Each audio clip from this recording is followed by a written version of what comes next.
Hari ini kita akan eksplorasi di sebuah gua yang dimana gua ini terletak di Kawalu ya.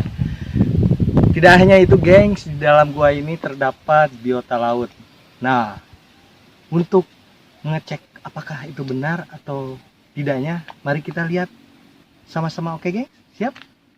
Dalam perjalanan dimulai dengan menerobos rumput dan alang-alang. Saat itu cuaca masih cukup panas, kendati hari mulai beranjak sore. Kita udah sampai di sebuah gua.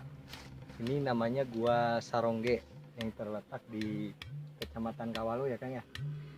Ini untuk lebih dalam lagi, ada apa sih yang ada di dalam gua tersebut? Ayo kita lihat ke dalam.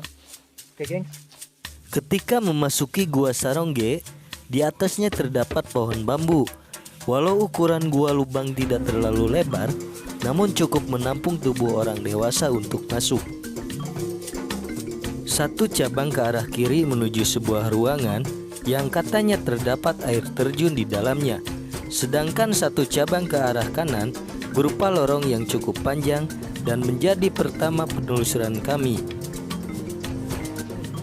Tidak butuh lama pemandangan stalaktit yang menyembul di atas langit-langit Sarongge sudah menghadang kami. Bentukan batu yang berbentuk akibat tetesan air ratusan juta tahun yang lalu, ibarat mata tombak yang siap menghunus. Banyak kelelawar di dalam. Jadi gua ini dijadikan sarana kelelawar. Di atas kami juga bergelantungan bayangan hitam yang mulai berhamburan saat tersorot lampu. Lazimnya gua-gua lain seperti Gua Sarongge ini memang menjadi habitatnya kelelawar.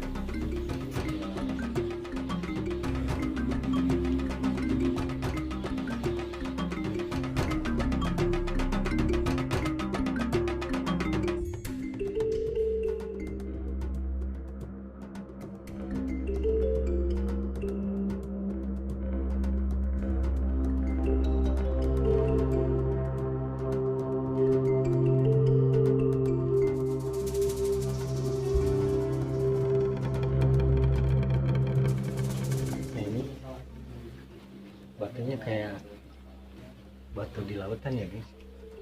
Katanya di dalam ada biota laut. Yuk kita lihat.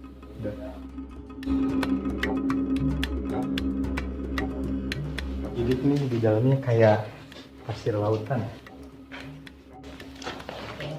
Di dalam udah lumayan hawanya jadi panas.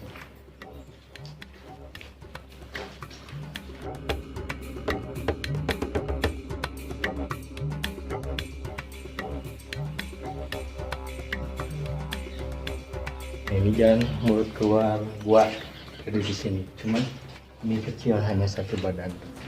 Katanya semua ukuran badan bisa masuk. Itu aneh kan? Yuk. Lorong luas itu pun berakhir setelah tiba di bagian yang sempit. Ketinggiannya hanya 1 meter dengan lebar setengahnya. Alhasil kami melaluinya dengan berjongkok dan terkadang merangkak. Lorong sempit berganti menjadi lorong yang luas. Lagi-lagi eloknya sebuah stalaktit berukuran raksasa telah menyita perhatian kami.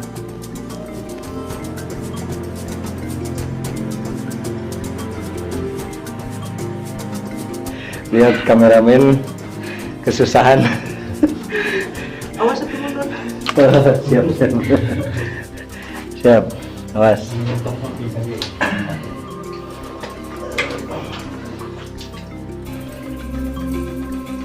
Kami pun sempat takjub dengan melihat stalaktit raksasa menyerupai lidah. Dari stalaktit raksasa itu ternyata meneteskan air dan membasahi stalaktit besar itu.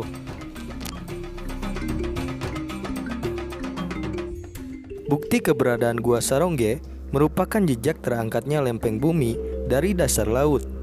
Tenaga tektonik tempo dulu terlihat dari penemuan batu fosil berupa kerang hingga terumbu karang.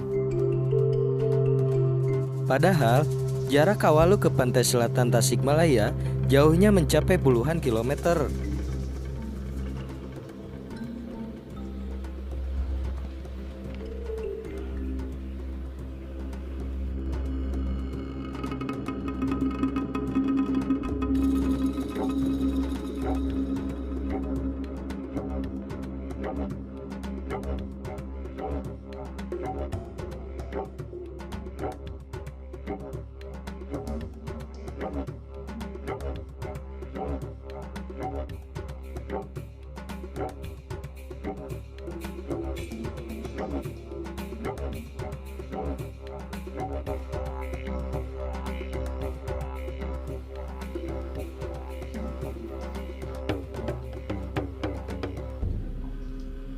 Jadi di dalam situ ada sebuah sungai. Karena kita tidak mempunyai peralatan yang memadai, kita memutuskan tidak untuk ke dalam lebih ya, karena berbahaya kalau kita tanpa persiapan peralatan. Ini bisa didengar di situ ada suara gemuruh, ibarat air ya, air terjun. Cuman itu medannya makin curam ya Kang ya. Di sana medan makin curam. Kita aja ke dalam tadi yang lumayan cukup ruangan yang cukup panjang. Kita mengalami kesulitan, geng. Oke, kita sudah keluar dari mulut gua Sarongge. Lihat keadaan saya. Sepatu, celana juga pada kotor karena di dalam lumpur semua. Kameramen juga termasuk tadi hampir jatuh. Beberapa kali kepalanya terbentur oleh salaktip, tapi alhamdulillah ini perjuangan kita. Oke, makanya tonton terus, jangan lupa subscribe dan share, lalu komennya juga jangan lupa.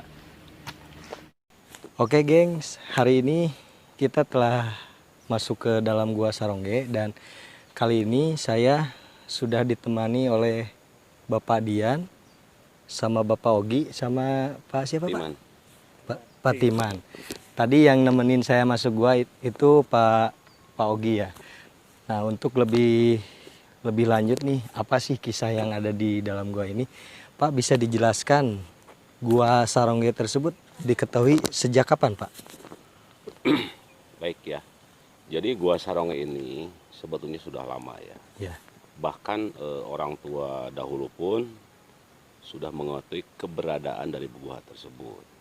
Tapi tentunya kami generasi muda mungkin bukan hanya membuktikan bahwa di daerah kita ada gua, tapi tentunya lebih dipelajari lebih dalam. Nah, harapan kami adalah membuat Gua Sarongge ini adalah untuk kepentingan pengetahuan ya. Jadi yang terpenting adalah Gua Sarongge ini adalah untuk pembuktian kepada kita bahwa pertama syukuran bahwa alam sudah memberikan sebuah isaroh kepada kita bahwa di seputaran kita ini ada sebuah guha yang tentunya usia sudah lama gitu mungkin ya. Gitu mungkin ya. Jadi Gua Sarongge ini sudah lama keberadaannya di sini, bahkan diketahui oleh orang tua juga sudah lama, tapi secara publikasi mungkin generasi kita yang sekarang menyampaikan ke publik bahwa guha ini di dalamnya seperti ini, cerita orang tua dulu seperti ini. Nah, kita mencoba menggali itu. Iya. Jadi kan itu sangat luas ya Pak ke dalam itu. Katanya ada air terjun juga Pak di dalam itu. Betul. Jadi Gua Sarongge itu ada dua arah ya. Arah ke sebelah kanan kalau kita masuk ke pintu umum. Karena pintu ada dua. Betul. Ada pintu umum yang bisa kita masuk bebas gitu, dalam artian tanpa pakai perlengkapan yang khusus juga siapapun bisa masuk. Bisa, betul. Ada pintu yang satu itu memang harus safety. Itu pakaian khusus dan punya peralatan khusus. Nah, begitu kita masuk ke tempat yang tadi kita sampaikan bahwa ada dua, yang ke kanan itu menuju ke pusat inti stalaktit agung lah istilahnya, kalau istilah kami besar lah gitu ya. Yang ke kanan itu ada curug di dalamnya. Itu agak sedikit curam, itu juga harus pakai peralatan. Betul. Itu. Pak, ini kan bisa menjadi sebuah potensi ekonomi untuk warga sekitar. Gimana Pak untuk kedepannya dengan adanya Gua Sarongge ini? Tentunya, jadi gua ini akan menjadikan sebuah edukasi seperti tadi saya sampaikan. Gua ini harus kita jaga. Semua harus menjaga keasliannya. Jadi jangan sampai mengganggu apa yang ada dalam gua itu sendiri. Contoh, di dalam kan ada semacam pupuk yang bagus, namanya pupuk guano itu. Bukan kami tidak tahu bahwa itu adalah pupuk yang bagus, tapi ketika pupuk itu diambil ataupun fosfat itu diambil, setidaknya akan mengganggu ekosistem yang ada. Iya, betul. Itu salah satunya seperti itu. Yang kedua, kalau kita bisa menjaga gua itu, setidaknya untuk penelitian daripada pengetahuan baik dari sekolah ataupun termasuk perguruan tinggi. Dalam hal ini adalah Unsia sering sekali ke sini untuk penelitian hal gua. Aduh. Nah, tentunya kalau kita jaga bersama, kalau kita pelihara bersama, nah nanti akan berdampak, baik berdampak ekonomi atau berdampak pengetahuan. Betul. Kurang lebih seperti itu.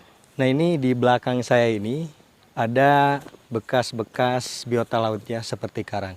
Ini Pak, bisa dijelaskan Pak, kenapa sih ini bisa terjadi atau bisa diketahui oleh warga sekitar? Ya, jadi gini, kaitannya, nah ini berbicara secara jarak ya, jarak dari Guha sama Karang Pawitan ini kurang lebih di 300 meter antara titiknya ya, dan karakter batunya tidak jauh.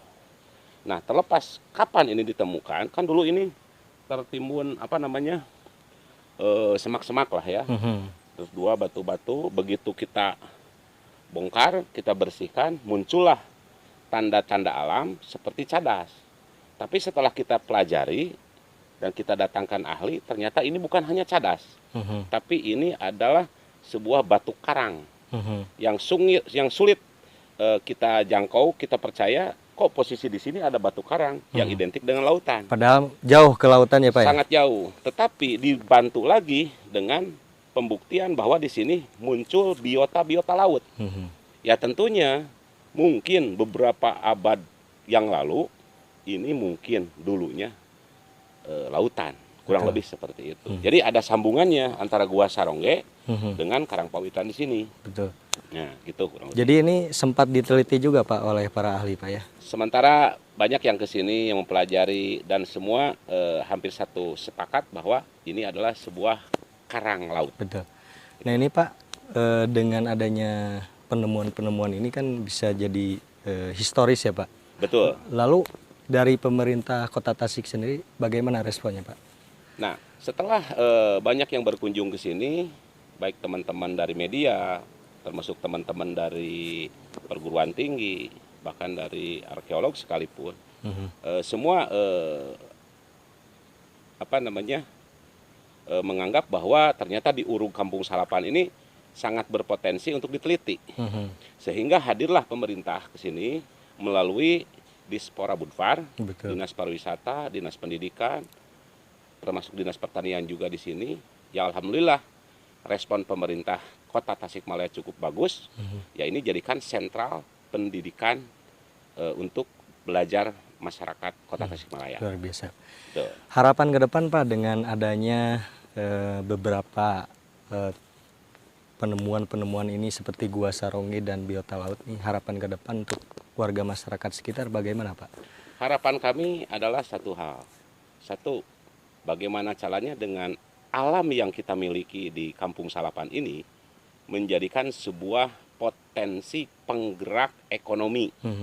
Dampak setelah kita merawat dan dampak setelah kita menjaga dan melestarikan apa yang ada di Kampung Salapan ini, sehingga menjadi efek wisata, sehingga otomatis akan melahirkan sebuah perusahaan ataupun meningkatkan ekonomi kerakyatan. Nah itu harapan kami. Insya Allah mudah-mudahan berkah untuk semua. Dan saya ucapkan terima kasih buat teman-teman media. Insya Allah tempat Kampung Salapan ini berkah untuk semua. Di sini ada hutan, 320 hektar hutan yang ada di Kota Tasikmalaya, yang ada di Kampung Salapan, Kelurahan Urug, Kecamatan Kaulu, Kota Tasikmalaya ini sangat kita bangga. Karena apa? Di Jawa Barat ini sangat sulit kita mencari hutan. Betul. Tapi di Kota Tasikmalaya kita punya hutan yang usianya ratusan tahun. Betul. Dan pohonnya yang sangat besar, dan tentunya itu untuk menjadikan edukasi buat generasi ke depan. Insya Allah berdampak kepada wisata dan berdampak kepada ekonomi. Ya, itu gengs, tadi penjelasan dari Bapak Dian mengenai Gua Sarongge dan beberapa karang atau biota laut. Nah, cukup sekian gengs eksplorasi jejak destinasi kita hari ini. Assalamualaikum warahmatullahi wabarakatuh. Waalaikumsalam. Sampurasun.